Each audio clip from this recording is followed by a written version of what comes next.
तो महाराज हम बता रहे थे कि आप जैसे व्यक्ति को बुलाएंगे वो आपसे वैसे साधना करवाएगा। अगर व्यक्ति पढ़ा लिखा है तो सही तरीके से जो साधना का सही नियम है वो करवाएगा। और व्यक्ति अगर पढ़ा लिखा नहीं है महाराज तो वो क्या करेगा? वो जैसी उसकी इच्छा होगी उसी हिसाब से। क्यों? क्योंकि महाराज विद्या जो होती है ना, विद्या हमको बहुत कुछ सिखाती है। हमको रहना सिखाती है, उठना सिखाती है, बैठना सिखाती है, चलना सिखाती है। इसीलिए तो हमारे यहां कहा गया है कि ज्ञान और वैराग्य, ज्ञान के बाद वैराग्य आता है। वैराग्य के बाद ज्ञान नहीं आता है, पहले ज्ञान आता है तब वैराग्य आता है।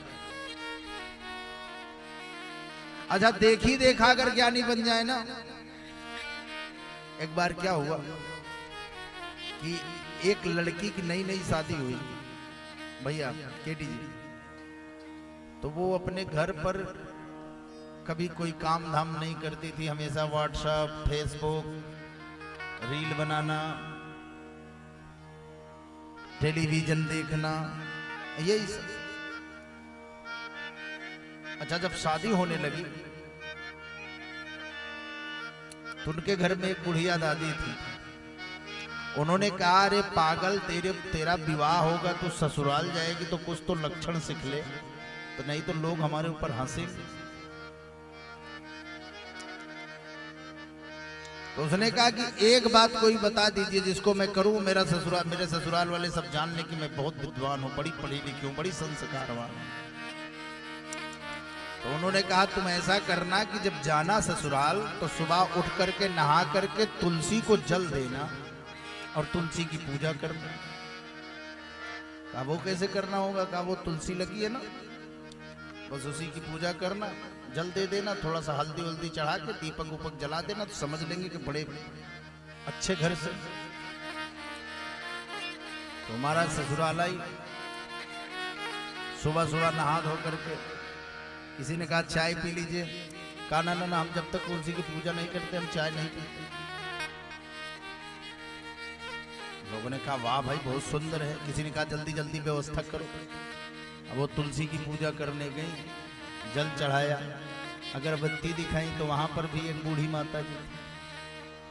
उन्होंने कहा बिटिया रोज पूजा करती हो? कहा हाँ, बिना पूजा किए चाय भी नहीं पीते। कहा धन्य हो आप और आपकी पूजा। कहा काहे? कहा पूजा किसकी कर रहे हो? कहा तुलसी महारानी की। कहा इतने दिन से जल चढ़ा रही हो तुम, तुलसी और पुदीना में अंतर नहीं जान पाई? और क्या था कि तुलसी के बजाय वो गमले में पुदीना लगा के रखे थे। उनको क्या पता, उनको तो लगा घर में बस तुलसी ही रहे।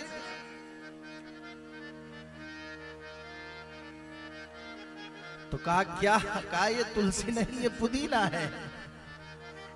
इनको चटनी बनाई जाती है, पूजा नहीं किया जाता। तो महाराज वो जो होता है ना, मैंने कहा ना कि वो जो सुना सुनाया ज्ञान होता है बड़ा खतरनाक होता है। मैया जी ने कह दिया घर में तुलसी रहती, बस उसी की पूजा कर लो। उनको क्या पता कि तुलसी के सिवाय पुदीनों किसी घर में लगा देते। तो कहने का अभिप्राय है कि जैसे ही हमको जिस प्रकार का निर्देशन मिलेगा, पाथेय मिलेगा, हम उसी प्रकार का रास्ता तो चलेंगे। तो महाराज ये जो प्रचेता है ना, ये यज्ञ बहुत करते थे। अच्छा यज्ञ में किसी ने कहा कि यज्ञ में बलि देने से भगवान प्रसन्न होते। तो महाराज ये भगवान को प्रसन्न करने के लिए यज्ञों में बलि भी देने लगे।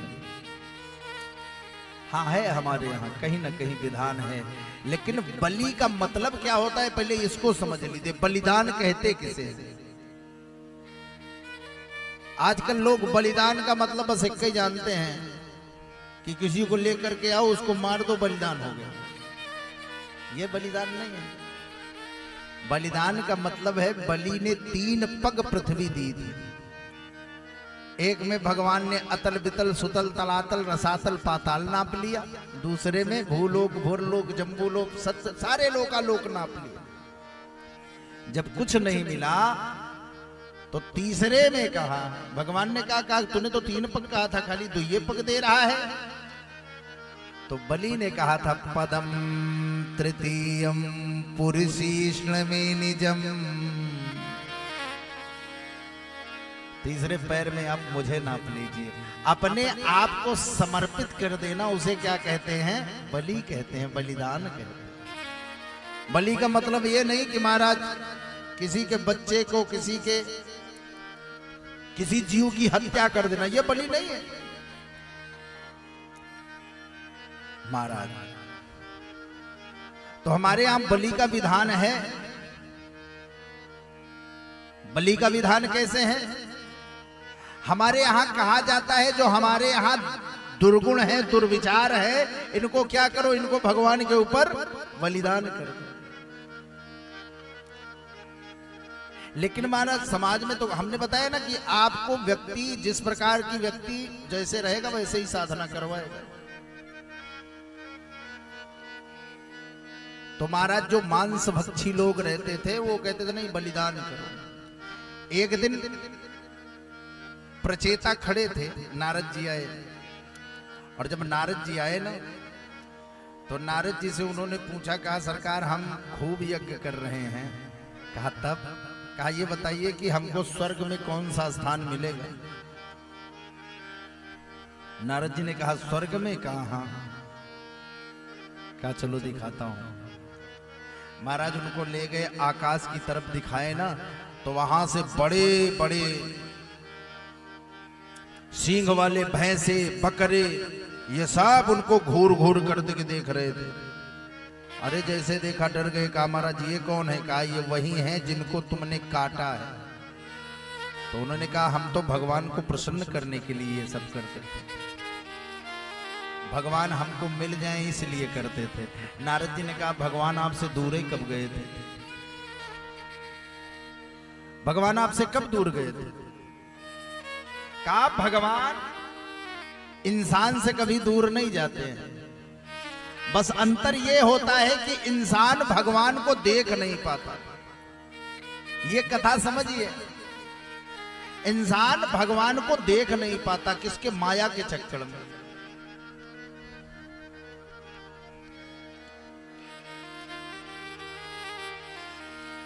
कहा प्रचेताओं भगवान तो हमेशा आपके इर्द गिर्द रहते ही हैं, लेकिन हम माया में इतने डूब जाते हैं कि महाराज हम भगवान को पहचान ही नहीं पाते। तब उन्होंने एक कहानी सुनाई, मैं भी आपको कहानी सुनाता हूं। एक कहानी सुनाई उन्होंने, बताया कहा बहुत पुराने समय की बात है। 2 मित्र, एक का नाम है अविज्ञात और दूसरे का नाम है पुरंजन, दोनों टहलने आए। और जब टहलने आए ना तो पुरंजन ने देखा एक सुंदर बगीचा दिखाई पड़ा पुरंजन को, और उस बगीचे को देख करके पुरंजन ने अविज्ञात से कहा भैया थोड़ा मैं बगीचे में घूम करके आऊं क्या? कहा जाओ घूमा। अब जब बगीचे में घूमने आए तो उन्होंने देखा क्या कि उस बगीचे के अंदर एक सुंदर महल बना हुआ था। इतना सुंदर महल था कि महाराज वो बिना जाने समझे उस महल के अंदर प्रवेश कर गया। और जब महल के अंदर प्रवेश कर गया ना तो उसको पता चला कि यहां पर किसी राजा का राज नहीं है, एक रानी का राज है। उसने तुरंत जाकर के रानी के सम्मुख विवाह का प्रस्ताव रख दिया, मैं तुमसे विवाह करना चाहता हूं। रानी ने भी कह दिया ठीक है तुम मुझसे विवाह करना चाहते हो, मैं भी चलो कर लो। शादी हो गई। ये कहानी है, सुनते जाओ। अब जब दोनों के साथ विवाह हो गया ना दोनों का, तो पुरंजन अपनी पत्नी को इतना प्रेम करता है, इतना प्रेम करता है, इतना प्रेम करता है महाराज की प्रेम की पराकाष्ठा। भागवत कहती है क्वचित गायति गायन्ताम रुदन्त्याम रुदित क्वचित। जब वो कहती ना, उसकी पत्नी कह देती कि गाओ, तो वो गाने लगता। और गाते गाते बीच में कहती थी रो तो वो रोने लगता, उसकी पत्नी कहती थी हंसो तो वो हंसने लगता। मतलब इतना प्रेम पत्नी को करता है, उसके बिना वो क्षण मात्र नहीं रह सकता। तो हंसिएगा मत, लेकिन समझिए, समझाने के लिए। देखो जैसे गांव में अड़ोस पड़ोस में कोई पत्नी भक्त हो गया तो गांव की जितनी स्त्रियां होती हैं वो यही सोचती हैं कि भगवान पति मिले तो उनकी तरह। तो महाराज उस समय जो है उनकी सेवा देख करके एक कन्या है जिसने देखा कि अगर इसके साथ हमारा भी विवाह हो जाता तो हमसे भी ऐसे ही प्रेम करता। वो पहुंच गई, उसने कहा हमसे भी विवाह कर लो। उसने कहा हम विवाह तुमसे नहीं करेंगे। बुरा मान गई, चली गई राजा के पास। कहा महाराज हम विवाह का प्रस्ताव लेकर के गए थे, विवाह नहीं किया हमसे। राजा ने अपने 360 काले 360 गोरे सैनिक भेज दिए और धीरे धीरे धीरे धीरे महाराज राजा के सैनिक उस पुरंजन के राज्य में जो 10 सैनिक थे ना और एक सेनापति, एक एक सैनिक को धीरे धीरे मारने लगे। और मारते मारते मारते अंत में महाराज उनके सारे सैनिकों को मार डाला। और जब मार डाला ना तो जबरदस्ती विवाह करा दिया किससे, जो कन्या गई थी काल कन्या, विवाह कर दिया। और जब विवाह कर लिया तो पुरंजन को उस घर से बाहर निकाल करके और उसके पत्नी समेत उसके महल में आग लगा देते हैं। और जब महल जलने लगता है ना तो पुरंजन रोता है, अरे मेरी पत्नी, मेरा घर। और जब रोने लगता है ना तो उसके रोने की आवाज सुनकर उसका मित्र जो अभिज्ञात रहता है वो आता है। अभिज्ञात आकर के पूछता है भैया काहे रो रहे हो? तो सोचो वो इतना पागल हो गया था प्रेम में कि अपने मित्र को भूल चुका है जिसके साथ वो रहता है। काहे रो रहे हो? कहा मेरा घर, मेरी पत्नी का दिमाग खराब है, तुम तो मेरे साथ घूमने आए थे। अरे वो पगल हटाता है, तुम कहां से आ गए भैया? हमारा यहाँ सब कुछ जला जा रहा है, तुम अलग ही कहानी बना रहे। अभिज्ञात समझाता है तुम मुझे भूल गए हो? कहता मुझे कुछ नहीं याद नहीं। महाराज अभिज्ञात जब याद दिलाता है तब उसको याद आता है, अरे राम राम राम, ये तो हमारे मित्र हैं। तब जो अभी तक अभिज्ञात रो रहा था वही अभिज्ञात जो पुरंजन रो रहा था वही पुरंजन हंसते हंसते अभिज्ञात के साथ चला जाता है। समझ में नहीं आई होगी बात ना? कहानी फिर से समझो। अभिज्ञात और पुरंजन, अभिज्ञात माने होता है भगवान और पुरंजन माने होता है जीव। तो ये जीव और परमात्मा कैसे हैं? ये दोनों हमेशा एक साथ रहने वाले हैं। भगवान कहते हैं ईश्वर अंश जीव अविनाशी। भगवान का ही तो अंश है ये जीव। अच्छा ये जीव कहाँ आया है? ये बगिया में आया है। ये क्या है? ये बगिया है। बगिया का मतलब क्या होता है? जिसमें नाना प्रकार के पुष्प हों, फल हों, पौधे हों।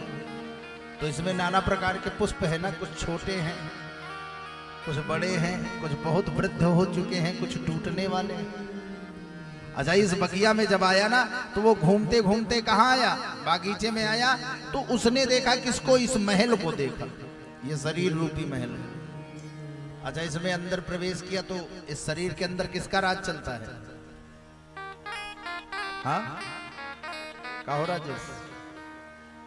शरीर के अंदर किसका राज चलता है? बुद्धि का। हमारी बुद्धि जितना कहती है हम उतना ही करते हैं। अगर हमारी बुद्धि कहती है कि खुश हो जाओ तो हम खुश हो गए। बुद्धि ने हमारा कह दिया, अपमान कर दिया तो हम दुखी हो गए। जितना बुद्धि कहती है उतने हम करते हैं, उससे ज्यादा पाणी जी नहीं करते। तो बुद्धि के साथ बुद्धि को देखा तो उसने जो है बुद्धि के सामने विवाह का प्रस्ताव रख दिया। विवाह हो गया।